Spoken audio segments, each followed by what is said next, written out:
Okay, hear me out just a quick minute, ladies and gentlemen.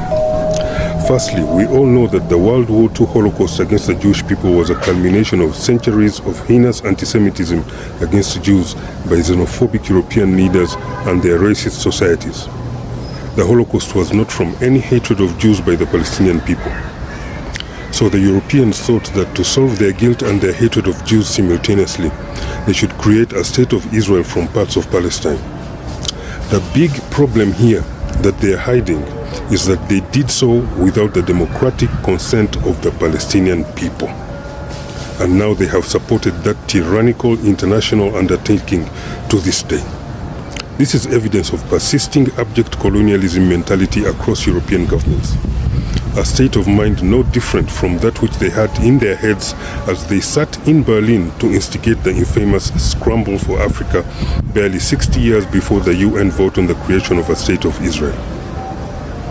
What many do not understand is that the extermination, genocide and ethnic cleansing of the Palestinian people is actually part and parcel of the project designed by Western democracies and packaged within the implementation of UN Resolution 181, which created the State of Israel. When they looked at how to implement this UN resolution, they understood that they would have to commit the above-mentioned crimes to create a so-called home for the Jews. That is why they all secretly pledged to let this brutal implementation of the resolution be. It is a necessity to accomplish the goal of the UN resolution, and that is why they never prevented or stopped any violence or ethnic cleansing to this day, because for them, these crimes are a physical requirement in the creation of a state of Israel. We had several other people in the country, even among the Jews, the Zionists particularly, who were against anything that was to be done if they couldn't have the whole of Palestine and everything handed to them on a silver plate so they wouldn't have to do anything. It couldn't be done. We had to take it in small doses. You can't move 5 or 6 million people out of a country and fill it up with 5 or 6 million more and expect both sets of them to be pleased. We had all sorts of objections to everything that was done. Something had to be done. We went ahead and done it and had it done, and now it's working out. Eventually, I think we'll have them all satisfied, but it's going to take a great deal of time yet to get the job done. While they might act concerned in front of the public opinion when Palestinians are bombed, they will actually never prevent the continuation of the plan. From the very beginning, they agreed that they simply have to push out the Palestinians to give the UN-designated land to Jews, then simply pretend to complain whenever Israelis take more land or slaughter more Palestinians.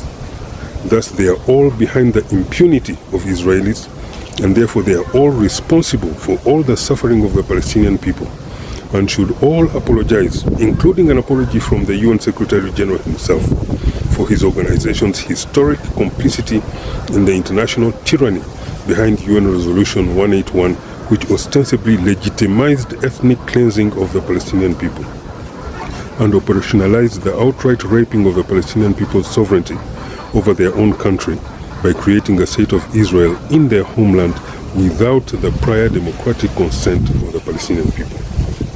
This is the crime behind UN Resolution 181. They imposed on the Palestinian people a state of Israel and simultaneously made the Palestinians responsible for the heinous German bigotry of the Holocaust. And now the Germans themselves are the leading supporters of this brutal racist despotism against Palestinians, as if Germany is now whitewashed of its sins against Jews and is now also smearing the Palestinian people as the new bad anti-Semitic terrorists who hate Jews, when in reality they know that what they are doing is obviously wrong and would surely generate resistance by Palestinian people. This is European colonialism megalomania. The Europeans need to get a cure for their persistent colonialist parasitism, carry their own cross for their hate crimes, and get a cure for their fascist ambition to rule the world together as an alliance.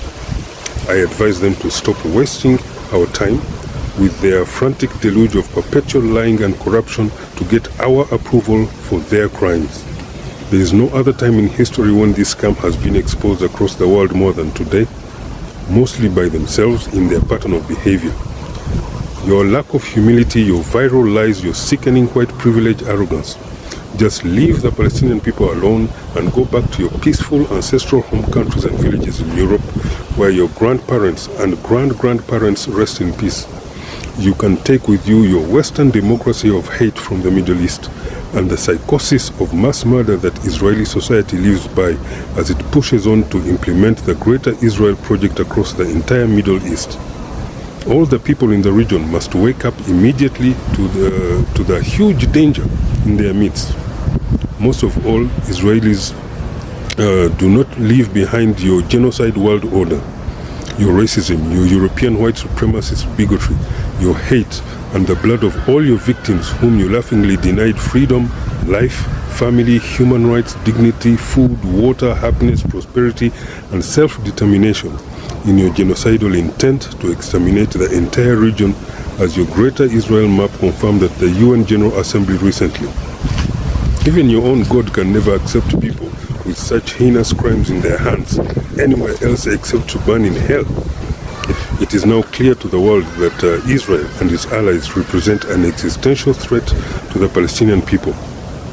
And then they want to exterminate the people of Syria after the Palestinians, then the people of Lebanon, Iran, Jordan, Saudi Arabia, Yemen, Iraq, the rest of the people of the region, and then basically rule the entire world. That's the ultimate plan. These countries should therefore start defending themselves against the heinous Israeli plan. Those of us who believe in good versus evil know that there is no way you will find psychopaths like Israelis in heaven. Saying that such deathmongers are actually the chosen ones is an insult to God Almighty. And lastly, there is no way you can comprehensively plan for peace if everyone does not recognize the original sin, that the creation of the State of Israel was done by Europeans without the slightest inclusion or consent of the Palestinian people. And that is the problem. And all the 38 nations who voted for UN Resolution 181 need to stand up today and not only apologize for that critical omission, they also need to apologize for their international despotism against the Palestinian people, plus apologize for all the bitter suffering their act has caused on Palestinians from 1948 to this day. It is a matter of human decency first, and a matter of historic international responsibility. Thank you. The UN Secretary-General should apologize to all Palestinians for the United Nations historic raping of the Palestinian people's sovereignty by UN Resolution 181. A resolution that forcefully created a state of Israel in Palestine without first seeking the democratic consent of the Palestinian people. A resolution that was designed with ethnic cleansing as part of its operationalization. A resolution that therefore automatically legitimized the ethnic cleansing of Palestinians from their country, and therefore a resolution that has led to all the bloodshed, genocide, and tremendous human suffering by the Palestinian people from 1948 to today.